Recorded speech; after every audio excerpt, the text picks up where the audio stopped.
کبھی عرش پر کبھی فرش پر کبھی ان کے در کبھی در بدر۔ عماد الاسلام صاحب جب آپ صرف سنیں گے تو آپ کو یہی لگے گا کہ آپ مولانا طارق جمیل صاحب کو سن رہے ہیں، سیم ہو بہو انہی کی آواز ہے۔ جب انہوں نے بات کی، محبت کی، پیار کی، تو پھر دل میں ان کی جگہ بنی، تو پھر میں متاثر ہوا۔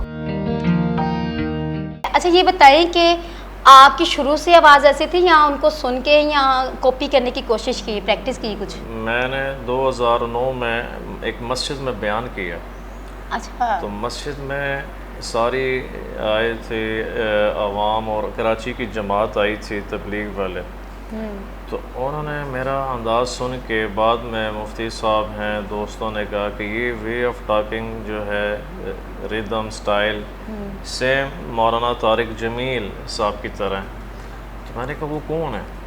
اچھا آپ کو پہلے نہیں پتا تھا؟ میں نے نہیں دیکھے تھے، انہوں نے تصویر دکھائی کہ یہ مولانا صاحب ہیں، تو میں نے کہا اچھا یہ، میں امپریس نہیں ہوا۔ فرسٹ ٹائم میں نے بیان سنا ان کا 2011 میں جیلم اسٹیڈیم میں، واللہ میں متاثر نہیں ہوا۔ جب انہوں نے بات کی، محبت کی، پیار کی، انس کی، امت کو جوڑنے کی، تو پھر دل میں ان کی جگہ بنی کہ یہ بندہ محبت کی بات کر رہا ہے، پیار کی بات کر رہا ہے، تو پھر میں متاثر ہوا۔ کہیں ایسا تو نہیں ہے جب لوگوں نے آپ کو بولا کہ آپ مولانا طارق جمیل صاحب کی آواز جیسے مطلب ہے، تو تب آپ کو انسیت ہونا شروع ہو گئی؟ جی بالکل بالکل ایسے ہی ہے۔ جیلوں میں تاجر ہوں، سماجی ہوں، سیاسی ہوں، گجرات ہے، گجرانوالا ہے، راول پنڈی ہے، اسلام آباد، کراچی، بلکہ آؤٹ آف کنٹری انڈیا تک ہندوز بھی میرے وہ اسپیچ سنتے ہیں تو کہتے ہیں یہ تو مولانا طارق جمیل صاحب کی طرح بیان کرتا ہے۔ جس بیان سے آپ متاثر ہوئے ذرا ہمیں بھی سنائیے۔ جی جی، اور آواز تو سیم ہے ہی۔ میں متاثر ہوا ان کا جو ایک بیان تھا اخلاق کے چیپٹر پر، کہ انہوں نے فرمایا کہ فتح مکہ والے دن اللہ کے نبی علیہ السلام نے فرمایا لا تثریب علیکم اليوم، آج کے دن میں سب کو معاف کرتا ہوں۔ تو ابو سفیان ساری زندگی لڑنے کے لیے آتے رہے، تو وہ طلقاء میں سے ہیں، تو ابو سفیان کے بارے میں اللہ کے نبی نے فرمایا جو اس کے گھر میں رہے اس کو امن و امان۔ اس نے کہا اشہد ان لا الہ الا اللہ و اشہد انک محمد رسول اللہ۔ تو یہ ٹرننگ پوائنٹ تھے۔ اور جنید جمشید رحمۃ اللہ علیہ، میں نے مولانا صاحب سے بات کی، مولانا میں آپ سے بڑا امپریس ہوں، لیکن آپ سے زیادہ جنید جمشید رحمۃ اللہ علیہ سے تھا۔ کہتے ہیں بیٹے وہ تو اللہ کا ولی تھا کہ وہ کسی کی غیبت نہیں کرتے تھے، غصے میں نہیں آتے تھے، تو بس اللہ نے دل کی دنیا پھیر دی۔ اچھا آپ کی ملاقات ہوئی مولانا صاحب سے؟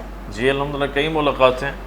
اچھا ہاں جی تو وہ بھی مطلب آپ کو سن کے تھوڑا انہوں نے بتایا کہ آپ کی آواز سے میری آواز جیسی ہے؟ جی ان کے میری ملاقات جو ہوئی تھی باضابطہ طور پر، تو انہوں نے میرے سارے ویڈیو کلپس دیکھے ہیں ماشاءاللہ۔ ان کے بیٹا یوسف جمیل ہے، تو جو مولوی صاحب ہیں، سب نے مولانا کی جتنی بھی یہ ٹیم ہے سوشل میڈیا کی، سب نے میرے خطاب بیان سنے ہیں اللہ کے فضل سے۔ اچھا میں نے نا اپنی فرینڈ کو بولا کہ میں نا مولانا طارق صاحب کے پاس جا رہی ہوں، اور آج میرا ان کے ساتھ نا انٹرویو ہے۔ اب وہ یقین نہیں کر رہی، بڑا حال ویسے میں اس کو کال کر کے جو ہے نا آپ کی آواز سناؤں گی، تو دیکھتے ہیں کہ آیا وہ آپ کی آواز پہچاننے گی کہ آپ کو واقعی مولانا طارق جمیل صاحب سمجھیں گی یا؟ جی ٹھیک ہے، میں کال میں ملاتی ہوں آپ کی فرینڈ کو۔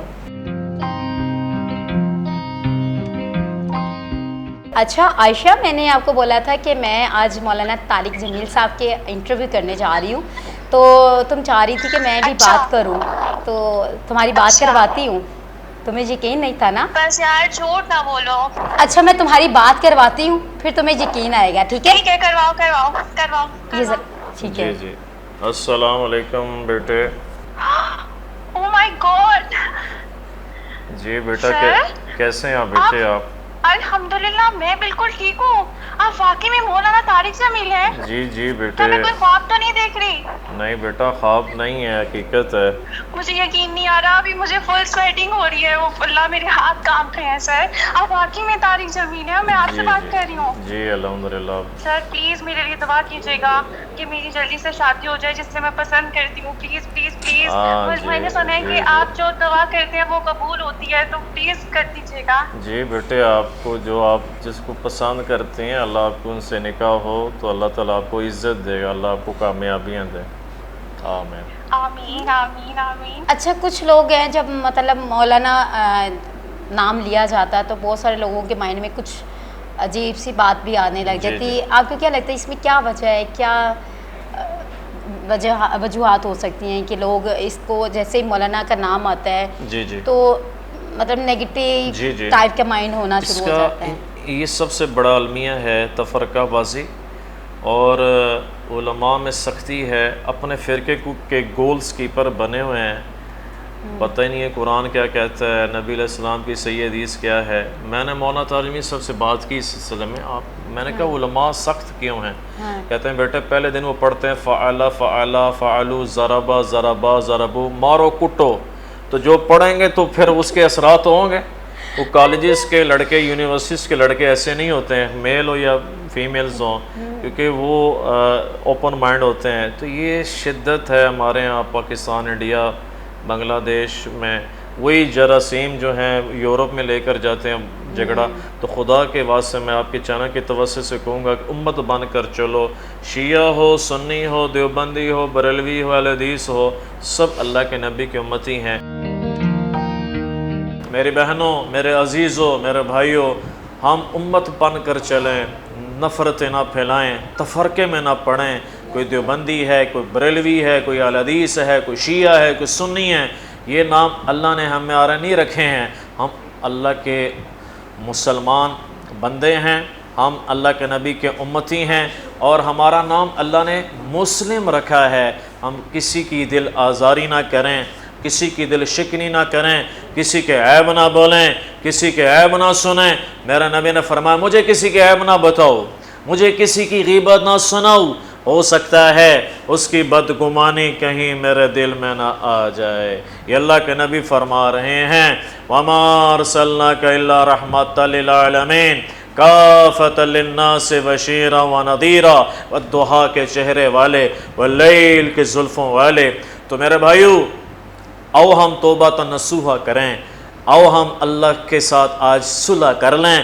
صلح کے لیے نہ عمر کی قید ہے، نہ عادت کی قید ہے. میرا نبی نے فرمایا، میرا رب فرماتا ہے میرے بندے بندی اتنے گناہ کر کہ سوری دھرتی کو گناہ سے بھر دے. اتنے گناہ کوئی نہیں کر سکتا.